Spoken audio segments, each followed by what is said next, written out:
All right, so we have a couple people piling in now, and I know we're going to go ahead and go live on the different platforms. So we're going to give that a second while our team gets it up and running. Sure. Perfect. We got a bunch of people joining in now, so we'll give it a minute or two until we start our content. So for everyone that's watching on, let's say we just went live on the different platforms. We're live right now on Facebook, LinkedIn, I believe, YouTube. One important thing, if you're in those, we will try and get to your questions, but we don't always get them. So if you want, head over to the MSPinitiative.com or head over to our Facebook page. You can get the Zoom link on there. Join us, ask some questions directly. As always, these are recorded, so these will be available later. We know a lot of people like to watch these later on. Maybe some of the rest of the people from Australia watch them. Not all of them are as crazy as Paul to be up in the middle of the night joining us, but we're appreciative that he's here. But furthermore, if anybody has any questions, chat, QA, we try and use them all, but QA is probably the easiest way to just keep organized, make sure we get through all of them for you. So with that being said, we'll kick things off. So thank you everyone for joining us today for another episode of the MSP Initiative. I'm very proud to be joined here by Paul Azad today. If anybody doesn't know Paul has a great history in the market. He was an MSP himself, ran a very successful organization, grew it to a really healthy size through some unbelievable operational efficiencies and some other cool tips and tricks of the trade that hopefully he'll share some with us today, and then kicked off and launched ServiceTree. So I'll let him talk to you a little bit about what that looks like, but then I want to get into some of what he's seeing in the market, some of what, the things we've been doing for the past few weeks here, which is understanding how the different parts of the world are reacting, how we can help, and really what we should be looking at operationally in our businesses to keep growing and stay ahead of this thing.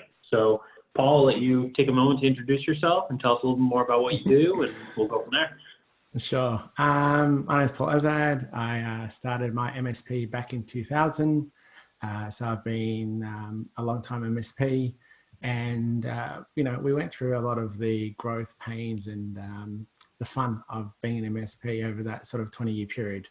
And sort of about 5 years ago, we were looking at how to do things differently. I speak to a lot of MSPs all the time, and a lot of MSPs get to the same point we were, where you feel like you're on the hamster wheel, where you're going round and round circles. You're not going ahead, you're not going backwards, but you wake up in the morning, you think, do I really want to be doing this? What am I doing? Because it feels like you're hitting yourself at a brick wall.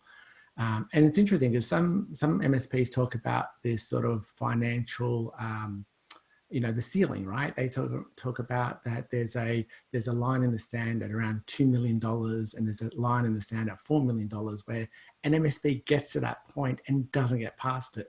And it's interesting because it's only now that I look back to sort of think it's not a financial barrier. It comes around what you've done and the processes and the efficiencies that you've done. And it's really what made us sort of do the big changes that we had to do. So, so still an MSP. We decided about 18 months, 2 years ago, we did a big project within the company called a balanced scorecard. Now, I don't know anybody that's done that. It's things that the big companies sort of do. It looks around your different pillars of your organization and the structure and how you can achieve growth and success. And going through that, we actually were able to identify that going forward, that is actually more around being a partner to MSPs rather than being an MSP. So the strategy was to look at releasing ServiceTree. So we released ServiceTree as a product, and then sort of scale back the MSP, because I'm a big believer that you can't really do two great things at the same time. You always end up slicing your work, and I didn't want to be doing that. So I wanted to focus on one. So the MSP is still there, it's just smaller, and ServiceTree Connect or ServiceTree is our drive at the moment. Absolutely. Yeah, no, I love that. And, I think it's always a debated topic, right? Is it a certain number of employees? Is it a certain dollar figure? Where's kind of that point that a lot of MSPs get caught up? And I've heard both sides, and I always find it interesting. Obviously you have a different view on it because, you're out of the Australian market. which Mhm. to me was a really interesting market. I feel that the Australian tech market has been very fast adoption, quick growth, which has been interesting to watch. But at the same point, you came from there and then launched into the U.S. and you work with partners all over the world now. So it's did you see a big difference when you got out of that traditional market you were in? And Yeah, definitely. I mean, it was interesting because our CFO said launch in Australia, and I'm like, no, no. I was very adamant that I wanted to go into the US, and there was two reasons. The first one is the US market's bigger, and obviously that brings opportunity, but it's not. That wasn't the drive for me. The drive was that in the US market being so big, you have so many different challenging components being an MSP. There's so many MSPs in the same area, yet they're not overlapping. And so you can speak to a whole heap of MSPs and the outcome of each of the MSPs is quite different. So in Australia, like a lot of the MSPs are out of the three main capital cities. And so you don't get the collaboration that you get out of the US because of that. So with that in mind, we sort of thought, the US market is the better one to sort of mark into. And to be honest, I enjoy the US market. I mean, I spend most of my time in the US out of Miami. So I really enjoy Miami. So I spend a lot of time there and back in Australia at the moment, thanks to COVID, but dying to get back across as soon as I can. yeah, absolutely. We got a chance to do a couple road shows there, and then unfortunately you had to head home, and I think you I got 2 weeks know. quarantine, right? Oh yeah, it was. It was just after the second one. Actually, it was a day. I think I ended up flying out. I actually flew on the day of the third road show, so I had to end up doing it, Mm-hmm. remotely. But I enjoyed it. I really enjoy the US market. It's a great market. From the MSP space, it's really good. Yeah, very Yeah, educational. absolutely. So let's jump into it. I mean, obviously, COVID's a weird time, and we're seeing a lot of people reevaluate, finances, operational efficiencies. Are we doing things right? What's a good place for somebody to start? You talk about an assessment. You talk about operationally, financially. Where should somebody really, now we've got more time home than ever, and I feel, Yeah. a lot of people are actually diving into work more than they ever were. Where should somebody start today to really look at their business and say, am I going the right direction? Am I doing the right thing? I think the key is that you've got to look at data, and that's unfortunately an area that most PSAs are really data rich, but getting the data out is not easy. And I love speaking to MSPs. I spoke to an MSP out of the New York area a few weeks ago, and I said to him, just give me the ticket list that you've got for the last 90 days. And I went through it, and I looked at it, and I'm like, based on this, these are the areas that I'm sort of seeing. Based on this is the amount of tickets you're logging. And what's really interesting is a lot of MSPs are reporting that their teams are busier now. And I don't believe it. And the reason why I don't believe it is because if you look at the data, it's not right. So we, one of the areas that we helped was to get them to look at the data from, a month or 2 months ago. And over again, what we're seeing is the ticket counts have dropped, which therefore should mean your amount of time should have reduced, right? But because of this uncertain time, technicians are a bit savvier than that. So instead of showing that they're not as busy, that they're bumping up their times. And my simple thing is that if you were doing, say, 100 tickets last month, and you're only doing 70 tickets this month, like in a week, for example, in a day, then technically your utilization should be lower. But a lot of people, the utilization is higher. It's like, so if tickets are taking longer, why is that the case? And there, when you look at that, it's really important to understand what a cost of a ticket is. And it's something that we've looked at for a long time. In my MSP, we actually went back and instead of looking at utilization or productivity, which is more what I believe is more a outcome, we looked at the source data and we looked at how long an average ticket was taking, right? Because if you can look at the average time a ticket was taking, then you can sort of apply that really simply. And the other thing that we found is not everybody understands numbers and percentages. And that was something that I was surprised by, because I'm a really, like maths, I'm very strong at it. I can pull numbers out really, really quickly. I can multiply and do a lot of stuff on the fly. And for me, that was not an issue. But what I found is a lot of tech people, like the technicians, we're struggling when we talked about 70% utilization, 80%. It's like, how do you work that out? How many minutes and all that kind of gray area. And like my team was up to close to 50 before I started scaling it back. And what I found was it was a lot easier to say, listen, on average, a ticket takes 22 minutes, right? It was a lot easier to put 22 minutes in there or even round it down to 20 minutes and say, okay, if you did 8 tickets, 8 times 22 is, 160 simple numbers. If you want to get, times it by 22, 176 minutes. Okay, what does that mean? That's just under 3 hours worth of work. That was a lot easier than to turn around and say, well, you worked 4.5 hours. 70% of that is this. And so we actually got to the simpler side of it. And now I say the same thing to the MSPs. And I'll say to them, how long is your average ticket? Has that changed pre-COVID and in COVID? Because it shouldn't have. Right. But it definitely is. It's happening over and over again. Those numbers are definitely dropping down. The amount of time that they're spending per ticket is going up. And there's no transparency. And so,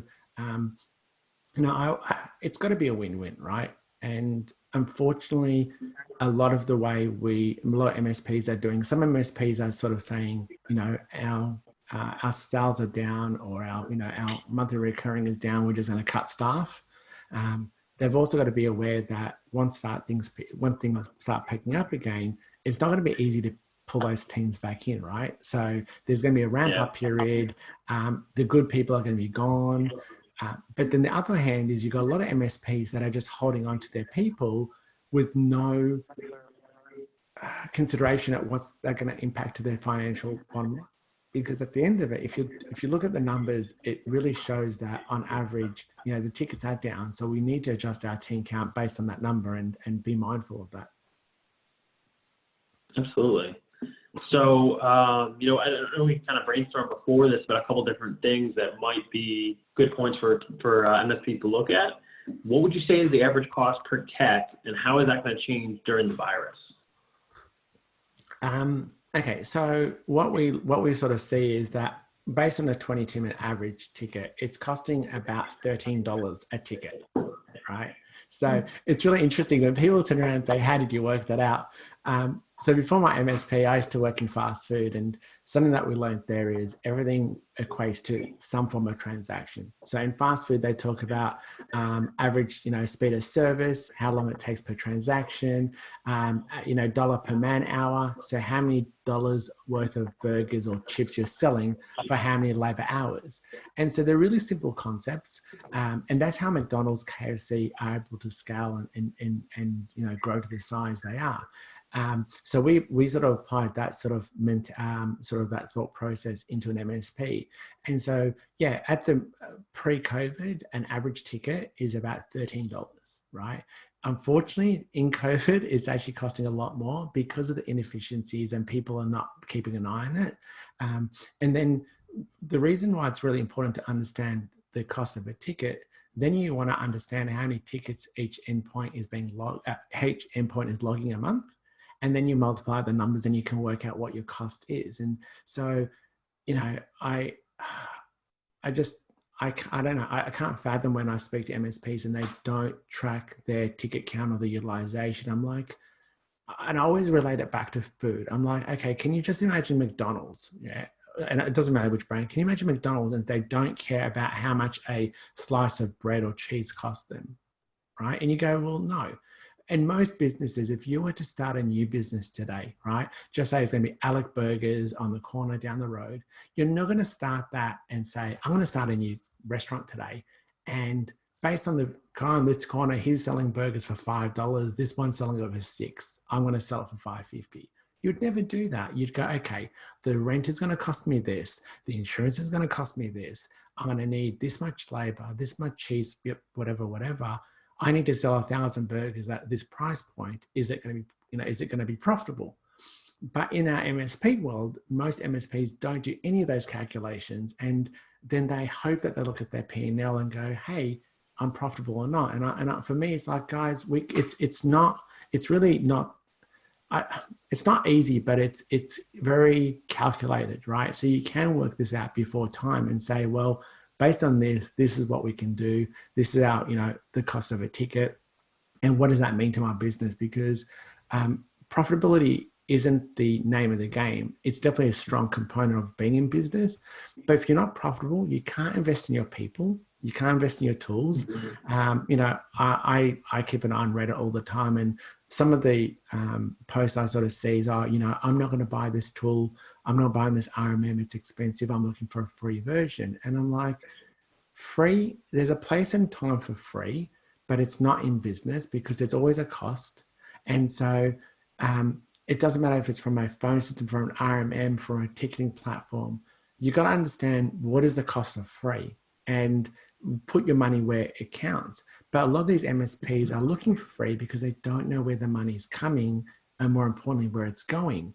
And so a lot of times it's more cost effective to spend money on a tool that you can reduce your time and be more profitable than it is to look for something that's free. No, absolutely. I think a couple crucial mistakes I've run into over the years. A lot of people track, you know, the hardware, right? Deep White customers know exactly how much their phones cost them, or exactly how much the service is put in cost. But it's really easy to lose track of how much am I paying Tech 1, Tech 2, and Tech 3, how much their time is spent. You know, there's always that kind of tipping point that a lot of people talked about over the years is how much time is too much time on one client. And you know, a lot of these touch points you're talking about, I think, lead back to that and get back into that harder discussion to have. I mean, people have to fire. I've heard many stories about people firing one of their biggest clients because they just became no longer profitable. You know, let's touch on that. I thought that's an age-old one. What point is too much, and what are those top points to track on that? Well, we track in my MSP. We've tracked for a long time the cost per ticket, and so then we would look at, and the other metric that we also look at is the ratio of endpoints to technicians, right? So if you've got 10 technicians and you're running 100, like 1,000 endpoints, that's 100-to-1 ratio. That actually isn't very high.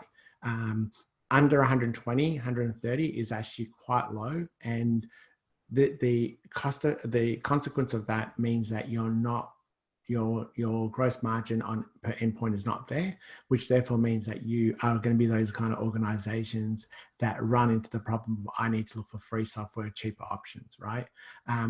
So we always looked at that. So we looked at that metric and sort of looked at it and said, if this customer's got, say, 100 endpoints and our ratio is 150-to-1, that means I should be able to log that many tickets. And we did the reverse math. Based on the amount of endpoints per technician, we actually worked back as what does that mean per how many tickets they're logging. So on that, if you're logging 100, if you've got a ratio of 130 endpoints per technician, each endpoint is logging about 2.4 tickets per month, right? So that is an interesting number, because now you turn around and say, okay, 2.4 tickets per month at $13 a ticket, what does that mean? It costs about $38, say $40 per endpoint. Okay, if you're charging $75 per endpoint, because that's what sort of the average is, minusing tool stack, minusing security, people are making $35, but that's actually not profitable. You need to be really around $120. You've got to be at a 3-to-1 ratio or 3x to be profitable. So the smaller MSPs aren't sort of seeing that, and they're sort of like, it's $35, I'm making money. But that $35, you've got to pay for electricity, marketing, sale, all those other elements. And so we didn't sort of say, is a customer big or small? We applied those numbers and said, okay, just say Alec bookkeeping services, you've got 100 endpoints. Our ratio is 150-to-1, which means we're logging about 2 tickets. Okay. Are you logging 200 tickets a month? Yes, that's good. Are you logging 240 tickets a month? That's a bit too high. What do we need to do to reduce that? And rather than sort of, most of your customers can be profitable, right? There are going to be some customers that aren't profitable because of the management overhead, or you'll have somebody within that organization that is demanding. That should be able to be managed through agreements and SLAs. And that's another area that we sort of see in the US market, which actually is the part that surprised me the most, is most MSPs don't have an SLA with their customers. And so it's very hard to have the conversation with the customer and say, well, this is not part of our agreement. And they're like, well, I'm paying you X amount per month per endpoint. understand that. But the request, you can't be jumping up and down when, you're logging a ticket for this basic thing and you want somebody to look at it urgently. But if there's no structure around that, how do you actually have that conversation with the customer? You can't. And the only time you have that conversation is when things are not going right. And you've got an irate customer there and you're trying to tell them, well, actually, what you're asking me to do is not critical. We'll get it done in a few hours. At that point in time, it's the wrong time to have a conversation with the customer and saying, as well, Mr. Customer, that isn't the right, that's not, we don't agree with that. Yeah.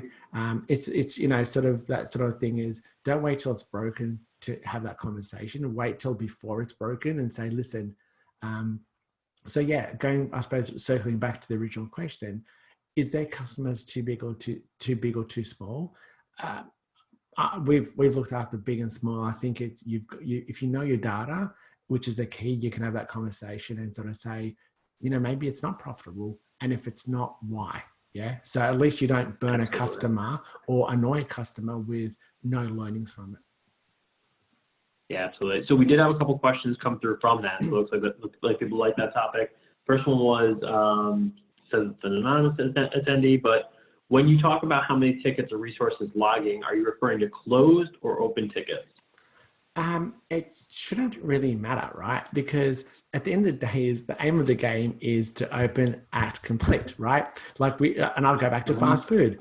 We don't talk about how many burgers you ordered. I mean, because if a customer ordered a burger, you got to make it and you got to deliver it. It's the same thing.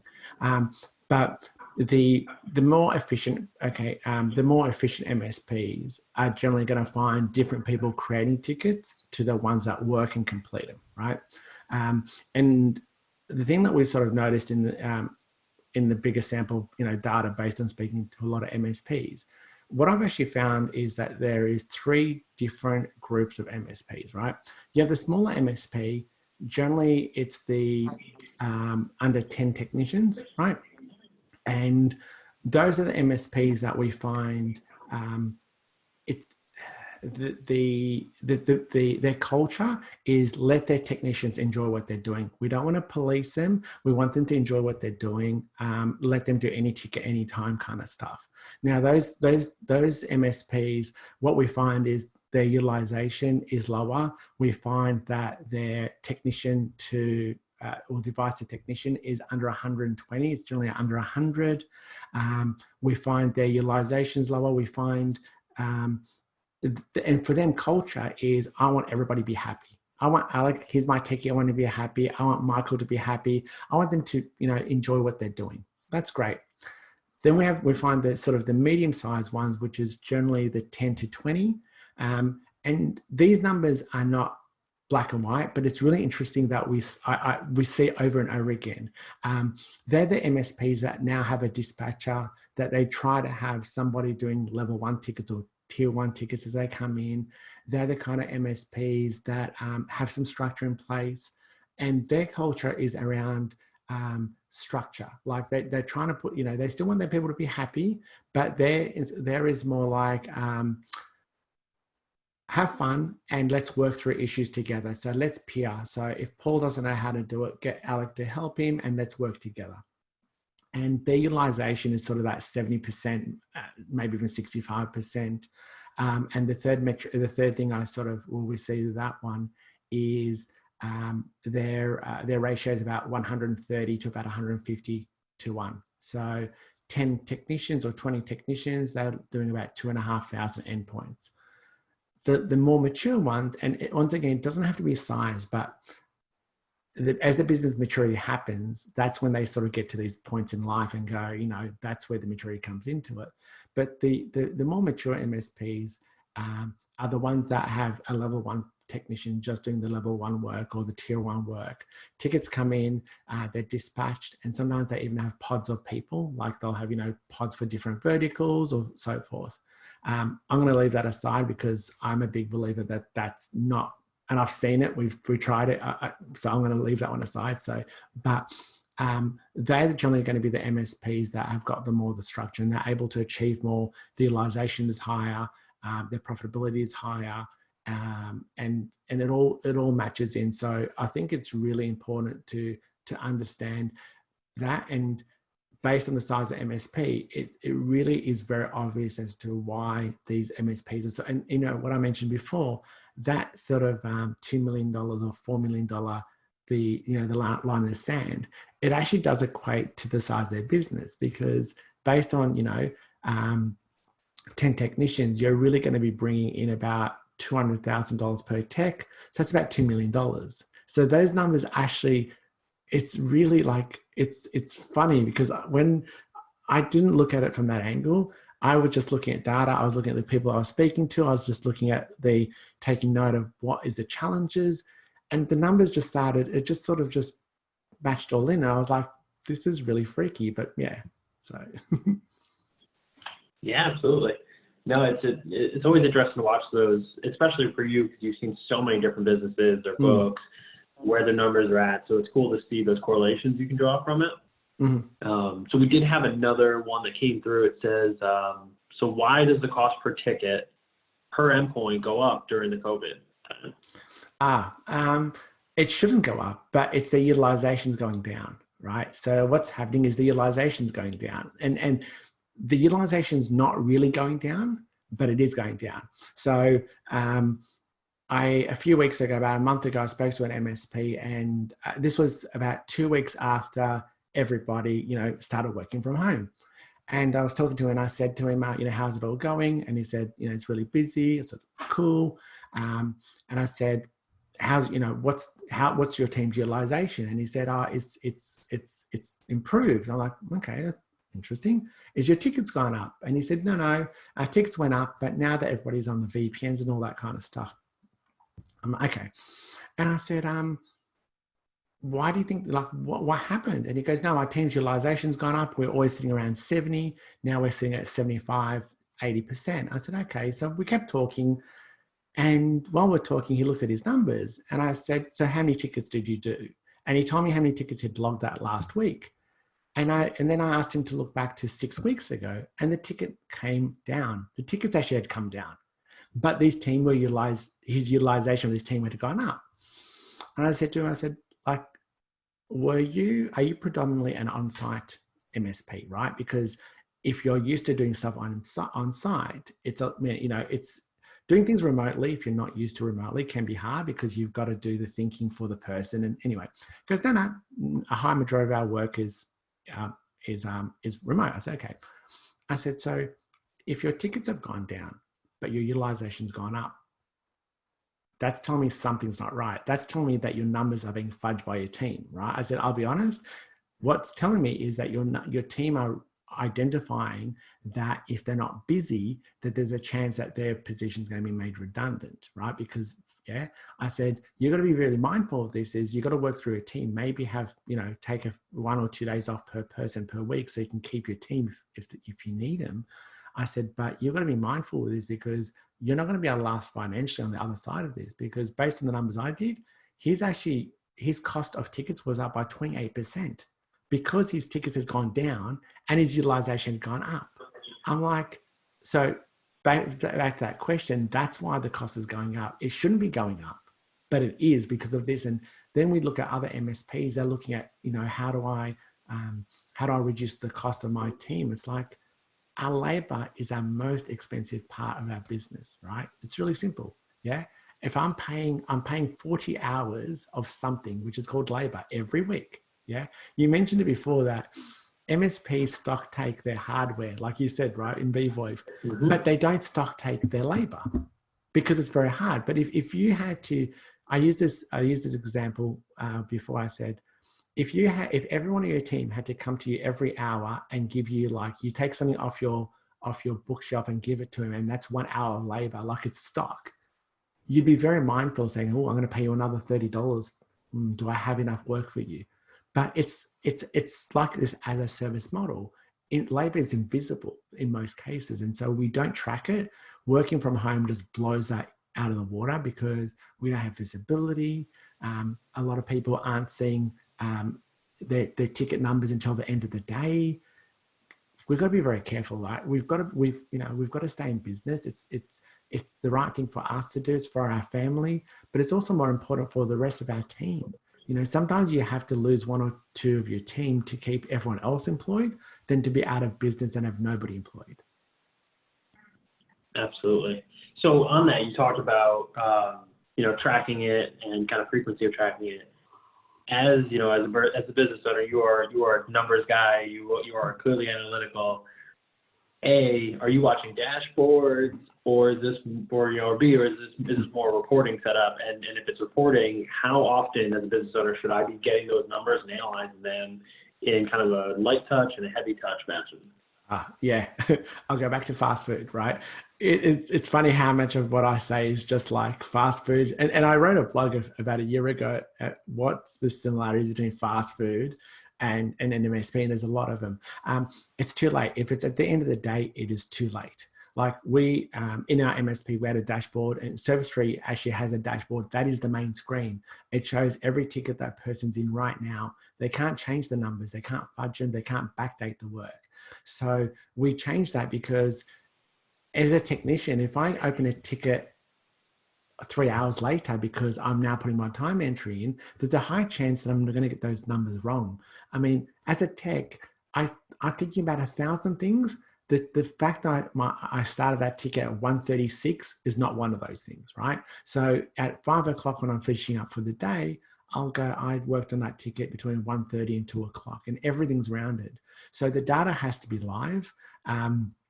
It's too late. Like it's one of those things is if people say they look at the data once a day, at the end of the day, I'm like, what are you going to do now? Yeah. What's the point? What can I do with my tech that's only done 2 hours of work, right? At 5 p.m. at night, he's finishing up for the day. What can I do now? Okay. So I'll go, hey, Mr. Techie, you only did 2 hours for a day. What can you do? Can you tell him to rewind his day? Can you tell him to work an extra 5 hours the next day? How is that? That's not leadership. That's not management. That's just, I don't know. I don't want to say what it is, but anyway. No, absolutely. I think that's important. And that's one of the things that, for me, I've been in multiple different businesses. And I think the more increasingly mature the business is, the more you see those daily, weekly, monthly, and increasing levels of deep dive into the analytics and the numbers. But I know for me, I live in that sales and marketing world. So for me, I have a HubSpot dashboard running all the time. I'm seeing just how much data is coming into our website, how many visitors coming to the website, or how are our sales doing, and that's all at a glance, and that's important. I think that's really important, which is one of the reasons that I know originally when we talked about ServiceTree, we ended up partnering together for some of these webinars and things like that, because the analytics that you're pulling out are things that traditionally people either weren't looking at or might be a little bit harder to get to. So I really like the approach to that and having that dashboard and that availability. At what point do the numbers tell me, you talked about how you grew that 50-person number and then kind of started figuring out more utilization. And with so much of the numbers, at what point does it tell me I should add or remove people? You talked about that utilization rate per tech and things like that. What are kind of the I don't know if it's a red flag, but the notifications that it's time for me to make a change in that headcount? And that goes back to the comment I had about the hamster wheel. The problem with an MSP model is, especially when you're the small account, now you're going to get to the point that you need to add another person on. And as soon as you add that other person on, the actual profitability hits big time, right? So because you're going to have to do that, you're going to have to sort of build it up. In true utilization, 70% is actually really good, 70 to 75%. I speak to MSPs that turn around, say 80, 85%. And I'm like, let's do the numbers. And what we sort of see is when the MSPs are doing 85, 90%, they're doing it because they're getting their team to round tickets up to the next 15 minutes, right? And that is cheating. It's cheating the customer. Like, it's cheating because, billing the customer is one thing, but that shouldn't be directly connected to what your team are doing. Something that we did many years ago is I disconnected the cost of my team and the profit, like the money coming in, because I didn't want my team to feel that they're working for that we've got to drive them to do more hours, right? I I'm a big believer. Anton, who was my ops manager, sort of taught me it's get your people to come into 8 solid hours of good work and let them go home and enjoy their day, right? And so when they come in and they work there, the 8 hours, whatever it is, depending on if you give them lunch, breaks and so forth, get them to enjoy their day and do that work. But 70% is a really good target to work to. The scary part about that 70% though is 70% utilization means that's also has a direct effect of what you're paying your team per hour, right? So something that I remember when I saw this, when I worked this, or somebody worked this out for my MSP, on average, burden rate is about $30 an hour for a tech, right? That's actually not real though, because that's only $30 an hour if your team is 100% utilized, right? And so you turn around and say, okay, but if my team's only 70% utilized, what is it costing me? It's actually costing you $43 an hour to do tech work. Exactly, right? So then you turn around and say that 70% is critical. Yeah. So, I say start off with 70%. If you're getting a real 70% where the data is not fudged, then that's a good start, and then build up from there. But a lot of the tickets are being rounded up. They're being rounded up because the techs are doing it 3-4 hours later, a day or two later. They're being rounded up because the techs are not writing down the exact minutes. I mean, Autotask has got a stopwatch feature, but I don't know anybody that uses it. They forget. So all these things are, have a big impact of what a ticket costs us, and therefore what's profitable. I'm going to ask you, do you know, Alec, what a minute, if you were able to reduce a ticket on average by 1 minute, right? So I mentioned on average a ticket sort of takes 22 minutes. That's based on real data. Based on what the technicians sort of show, average is about 31 minutes per ticket. But if you're able to reduce on average 1 minute per ticket, do you know how much improves your gross profit as a percentage? I'm going to guess it's staggering. It's 2%. It's 2%. Wow, okay. In dollars, that's about $3,000 per tech per minute per year. Yeah, in net profit. So if you got 10 techs and you are able to reduce your average ticket from 27 minutes to 26 minutes, 10 techs, that's $30,000 net profit now. Now I switch to net profit from gross profit. And so that's when I turn around and say, how do you not care at the average time it takes per ticket? Yeah. And so now when you tell people go, okay, I never thought of it that way. And so these are really simple things. I mean, utilization, work on that. But if you can work on the minutes and you can relate that to your team, they can see that it's a lot easier, and you're not sort of pushing this percentages and stuff, which a lot of people, and they also sort of, what I find is techs also end up feeling like they're being driven like workhorses. Yeah? I mean, on forums on Reddit, you sort of see a lot of MSPs expecting techs to work 8 hours a day or put 8 hours of tickets in there. That isn't the culture we want our people. Like, I don't know how many people would want to work at a company that's like that, right? And so let's let our people come in, enjoy their job, give them good targets they can work to, track the time so that you've got real data to say, yes, you're doing right, or no, we need to help you. But, hold people accountable to real data. No, absolutely. And actually, this is a good segue into a question we just had. So Harold Mann actually says, hi, Paul, I enjoyed meeting you in Texas. So it sounds like you may have been at one of the road shows or maybe the CRN event you went to. What is the best way to ensure technicians working from home are productive when they're not working on tickets? What's productive, right? So let's just think about it, right? So based on what I just mentioned, which is it's a good one, right?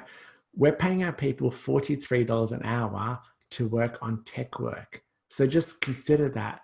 What is it that you want? And we'll talk about the working from home in a second. You want your team to do as little as possible that isn't working on tickets, right? Because it's very expensive.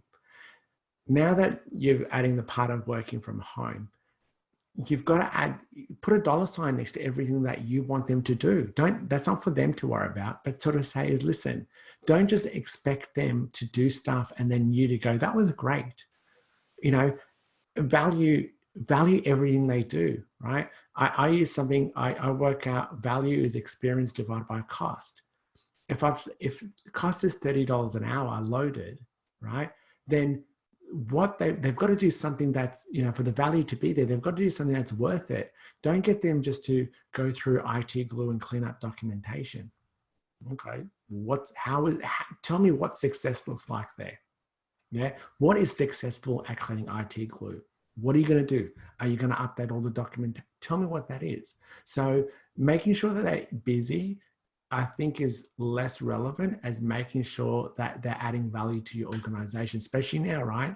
You know, it's unfortunate that the climate is the way it is, but we've got to be very mindful that we've got cash flow coming in. And so we've got to be mindful where we're spending that cash as well on our team.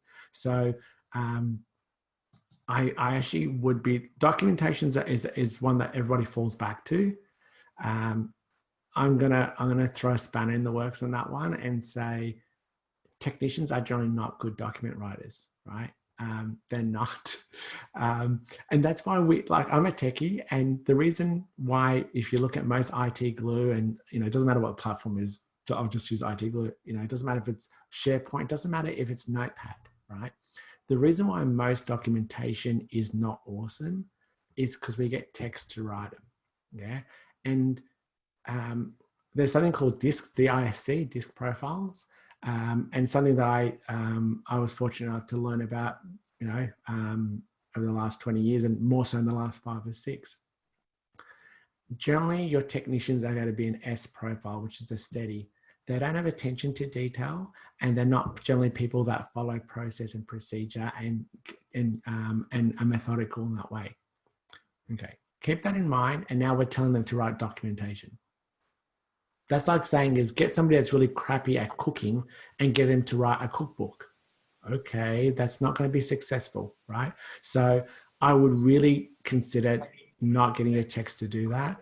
I would consider, if you don't have the people in-house, that maybe you outsource that to even a freelancer to do that kind of stuff, because good document writers are people that are going to add value to your documentation, so people actually follow it.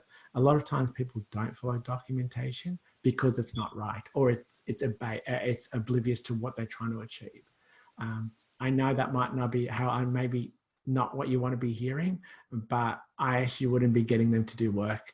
Yeah, I would, if you've got enough people that you can even have one day off per person, and you know, let them give them either mandated time off, I would be definitely suggesting that, than to get people to do other stuff, because honestly, you're just paying for it out of your pocket, man. I'm sorry to hear that, you know, I'm sorry to say that, but that's the truth of it all.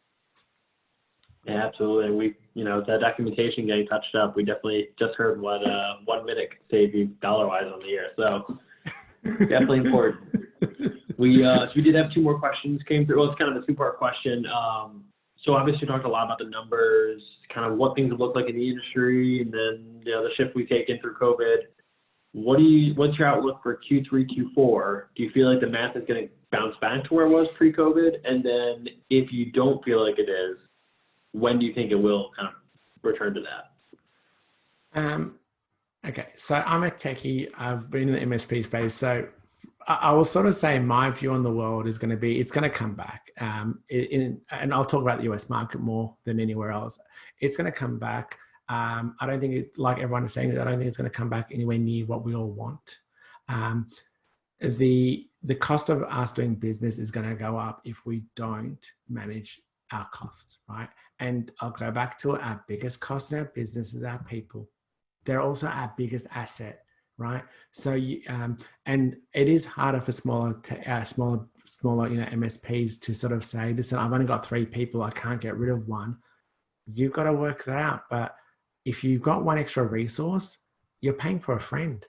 Really, you are, because if you think about it, is even if it's say $40,000 a year, say $40,000 a year, that is still $40,000 out of your pocket. You know, sometimes, you know, we need to make those hard decisions, and letting somebody go or changing structure is never an easy thing. It's not, I don't enjoy doing it. I don't think anybody does unless you're maybe a bit ruthless. But I think we've got to be very mindful. So if we want to be in business and unless we want to retire, go for it. We've got to be very mindful of what things cost us. I'm seeing what I'm seeing actually at the moment is a lot of MSPs reevaluating their tool stack. There's been a couple in the last 2 weeks that are thinking about flicking all out of ConnectWise to AutoTask or AutoTask Datto and just different combinations. And they're doing it to try to be more financially efficient. And I actually said to one of them, how much resource are you putting into doing that now? Like, think about it. You had 2 people working on that.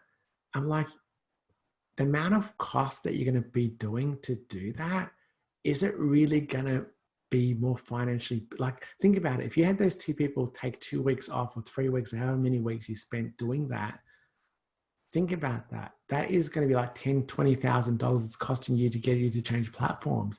And then you've got the whole learning curve and so forth. Is that a big enough, is that something you really should be doing? Why don't you look at what you can do to improve the efficiencies of your team? That's where the money is going. Like, I'll go back to fast food. The biggest cost to an MSP is labor.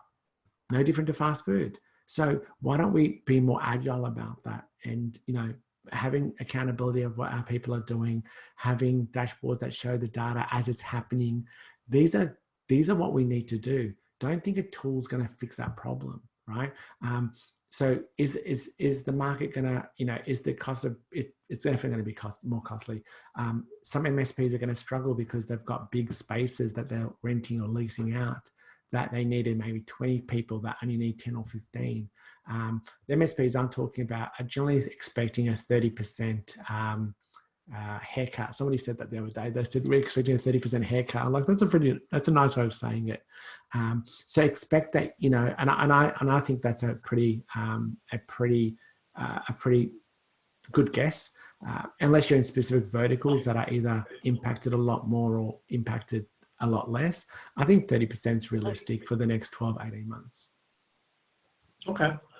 So one thing I know it's been a recurring theme across these town halls and happy hours and everything else. A lot of people are talking about now, obviously, we're managing at-home devices, whether it's a personal laptop or just a personal environment. We have at-home networks. It's a little bit of a scary time from the tech world. I guess 2-part.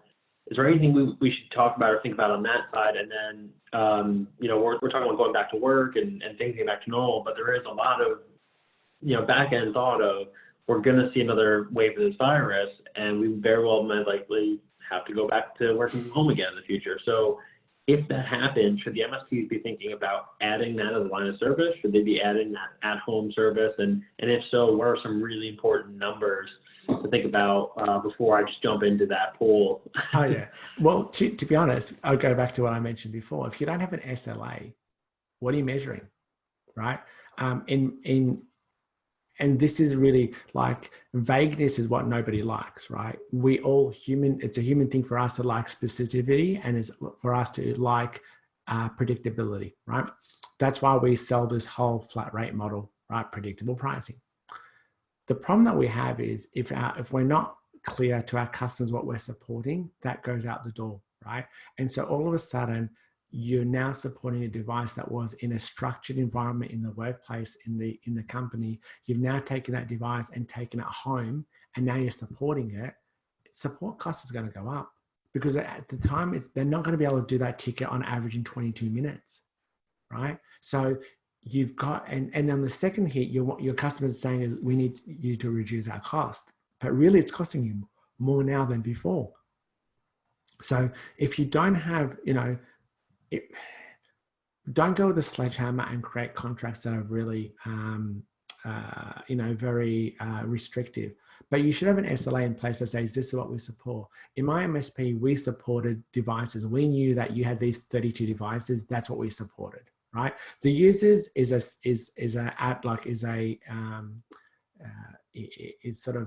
a dynamic thing that's linked to a device. But some people have moved to a per user pricing. That's fine. That's just a pricing model. End of the day, we're supporting the device. Yeah. Because if there was no human on that device, there wouldn't be many issues. Look at Linux servers, look at the Windows servers now in the last 10 years, right? It's the humans that create the problem, right? So we've got to be very careful of that. If we do get our people to work back from home in a month or two after going back into the office, we've got to be very mindful of what to expect. We've got to be very aware that there is a cost, and the cost is higher when working from home, right? So really that sort of, if anything, that is a sub element of why things, why it's going to cost you more to service from home. But if you don't have data, what are you going to tell your customer? Oh, no, my staff computers, that we've never had any issues. It's not costing you any more to work from home, right? But if you have data, so actually pre-COVID, from our work environment, we averaged 22 minutes per ticket, right? Now what we found is our same techs working from home, but now supporting devices, our tickets have gone up to 27 minutes. So you can understand our tickets have gone up by 23%. So it actually is costing us more to deliver that. So unfortunately, we are not in a position to reduce our cost when you're working from home. But we're sort of seeing there's a lot of MSPs making it cheaper to work from home. And I'm like, dude, have you actually worked out the metrics here? Like, you really, numbers matter. And so. Yeah, absolutely. I mean, you're obviously going to save some money around your office costs.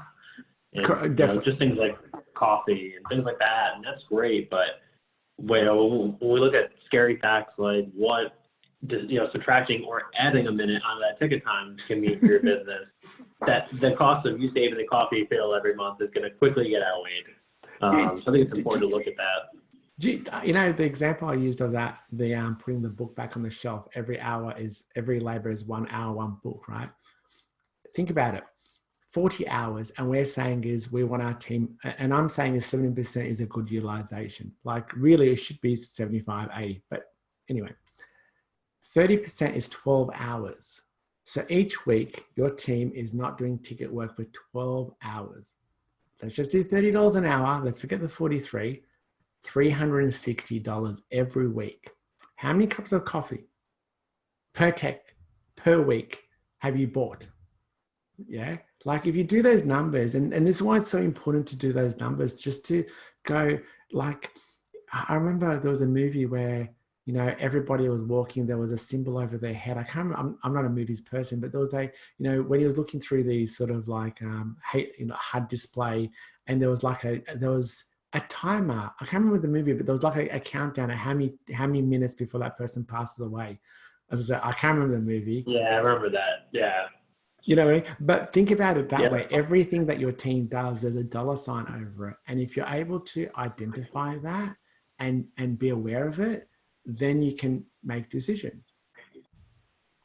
Yeah, absolutely. And I think that's, the theme of today, and really just such an important message to walk out of here is understand every last cost. Don't let anything go by. And it's not that you have to be insane on the other end. And you still have to balance that good culture and make sure people enjoy working. And when people are happy and the culture is good, then they work harder for you. It's just been proven time and time again. Yeah, it is. Culture is really important.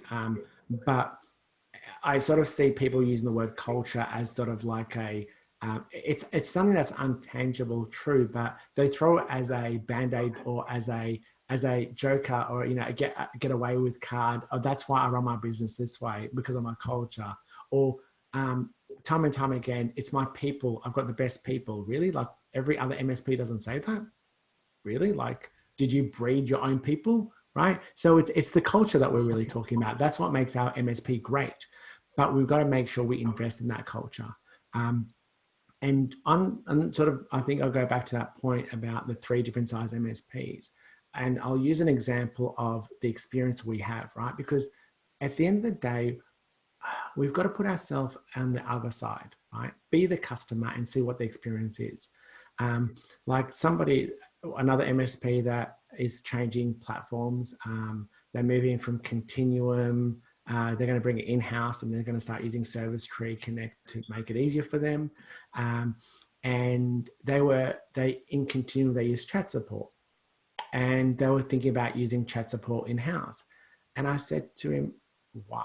Like, what is it? And he's like, well, da-da-da. I'm like, how did you guys go about, how did you go about that? And the service delivery manager said, well, we originally struggled to get people to understand, like to buy into it. We had to do a lot of training courses. And I said, and I had the business owner of the MSP on the call. And I said to him, I said, put yourself in the position of your customer. If you're paying your people, you know, being a bookkeeper or whatever, $25, $30 an hour, are you going to be happy with that your staff member doing chat support? Like, it's costing you money, right? So put yourself on the other side of that.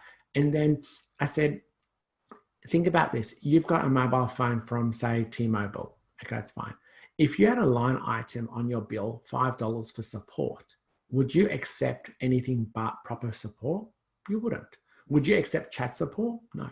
So as an MSP, our main item is support. And now we're going to try to get them to do chat support. Like, as a customer, I'd be like, hold on, I'm paying you whatever for that. Like, that doesn't fly with me. Put yourself in the customer's position and see what the customers are going to experience. And so looking back those three sort of maturity of an MSP, the smaller one, their customers are not experiencing consistency. All right. It's like going to a restaurant. Sometimes the girl will let you go in and sit down where you want. Sometimes there'll be somebody at the front door guiding you in. Sometimes when you sit down, they'll bring you water. Sometimes that you'll have to put your hand up. It's an inconsistent experience, right? That's what you'll generally find with a smaller MSP, or I'd say the less structured MSP. The sort of the medium size or the more structural MSP, it's going to get better. Somebody's always at the door. They'll always take you to the table. But sometimes the girl that's at the door will be your server. Sometimes it'll be a different server. Sometimes, they'll bring your drinks menu. Sometimes they don't. And then at the other side of the scale is a restaurant that you always go, you go in, always the person at the door will take you to the seat, and then a server will come in there. They'll always send you the same menu. The meals are always the same experience. As a consumer, you know which restaurant you're going to want to go to. You don't pay money for a lucky dip when you're spending your money, right? So put yourself on the other side as a customer of your business and see yourself, are they going to get the same experience time and time again? Are they going to get the same experience if Alec helps them, if Peter helps them, if Michael helps them? Are they going to get the same experience if they call at 9:30 at night in the morning or 4 in the afternoon? Yeah. Are you, as the consumer, if you were that person, would you be accepting of that? Right. These are all the things that, and it comes back to customer satisfaction, customer experience. It's so critical. Post-COVID, we're all, most MSPs are going to be fighting for new customers, and we're going to have to be better than what we were to be able to retain those customers. Absolutely. No, I love that. And honestly, some phenomenal points today, some really good data points. I think these are some good homework. I think if you're a business owner out there and you've heard these points today, try and take a look, see if you can get this data. If you can't, Paul, what's a great way for people to reach out to you? I know this is your bread and butter. If you go to service-tree.com, you can book a demo. But I mean, I enjoy speaking to MSPs, letting them work through this. Some of the MSPs that they're not ready. They're not ready to make that business decision to move to ServiceTree Connect. Like that one that I just mentioned, we've put it on hold for about a month because I think they need to do some other changes in their business to get it right. But it's when you think outside the square, when you get the best, to get the best out of it. Sometimes it's hard, like being in the same house all day, every day, right? To think, but just think about it, reset your mind and go, if I had to restart my MSP from scratch today, what would I do different? If I was my customer, what would I want? And just think of it as a brand new reset. And not saying you reset your business, but take this opportunity. If you've got staff that you have to be paying because you can't let them have time off or whatever, use this time to make those changes and improve your business. So on the other side, when doors start opening again, that you're ready for it. Absolutely. I think that's a great last statement. So I do want to just say thank you again, Paul. Appreciate you dialing in. I know it's a weird time of the night for you, so we really appreciate you being here. Hopefully we can, we'll talk to you again soon, and we'll get you back over to the U.S. once all this craziness passes. Yes, I'll be back there soon. Can't wait. And I do want to let everyone know We are going to have a session coming up on Thursday, 1 p.m. We're going to bring back James Byer to talk a little bit further about recruiting in a crisis. What does that look like? And we're going to dive a little bit deeper into that and what trends they're seeing now. We're a little bit further into COVID craziness, or what we want to call it, and hear from the front line on what that looks like. So, Paul, one more time, thank you. Appreciate you coming on. Appreciate all the good knowledge. It's always great time chatting with you. And I mean, some of the correlations between fast food and those two worlds, it's wild, but some really good data points in there. And I think you left everyone with some pile of homework, but good homework. And hopefully we hear about all the money that everyone's saving down the road when they complete that. No, that's cool. It's all good. Thanks for having me. It's great fun. So enjoyed it. Absolutely. All right. Thanks, everyone. See you on Thursday. Take care.